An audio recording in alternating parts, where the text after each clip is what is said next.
શું નામ આપનું? સંજય. સંજયભાઈ, ક્યાંથી આવો છો આપ? સુરતથી. અને શું નામ આપનું? અશ્વિન. અશ્વિનભાઈ, તમે ક્યાંથી આવો છો? સુરતથી. તમારા બંને વચ્ચે શું સંબંધ થાય? સગાભાઈ છે. હવે તમને બંનેને શું તકલીફ હતી? કાનમાં એક કાનમાં ઓછું સંભળાતું. બરાબર. અને કેટલા ટાઈમથી હતું? 6 વર્ષથી. તમને મારે 12 કેટલા? 12 વર્ષ. 12 વર્ષ. તો આ તમે 12 વર્ષ ને તમે 6 વર્ષમાં કેટલા ડૉક્ટર પાસે ગયા? મેં 2 ડોક્ટરને દેખાડ્યું છે. એમને શું ઓપિનિયન આપ્યું? ઓપરેશન. તમે? 4 ડોક્ટર પાસે ગયો છું. એમને શું ઓપિનિયન આપ્યું? ઓપરેશન. તમે ઓપરેશન કંઈક કરાવ્યું છે? હા, કરાવ્યું. કેટલા કાનનું ઓપરેશન કરાવ્યું? બંને કામ કરાવ્યું. કેટલા વર્ષ પહેલા? એકનું 12 વર્ષ પહેલા કરાવ્યું છે અને આનું 7 વર્ષ.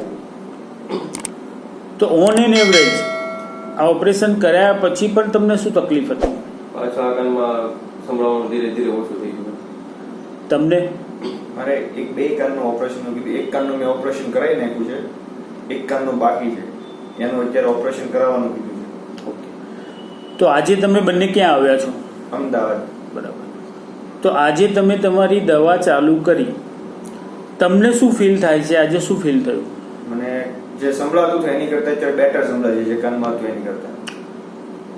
આપનું શું કહેવું છે? મારે જે કાનમાં ધીમે ધીમે ઓછું થઈ ગયું હતું એમાં 30-40% જેવો સુધારો લાગે છે. તમને અમારા વિશે કોણે માહિતી આપી હતી? અમને એક પેશન્ટ હતો, અમારા સોસાયટીમાં જ રહે, એની માહિતી આપી. બરાબર. તો આજે તમે અહીંયા આવ્યા છો, આજે તમે તમારી દવા ચાલુ કરી, તમારા અનુભવ ઉપરથી તમારા વિડીયો જો કોઈ વ્યક્તિ જોતો હશે ને એને કાનની તકલીફ હશે તો એને તમે શું સલાહ આપશો? પહેલા અહીંયા આવવાનું. આપનું? ઓપરેશન કર્યા પહેલા એક સારો લેવાનું. Thank you so very much.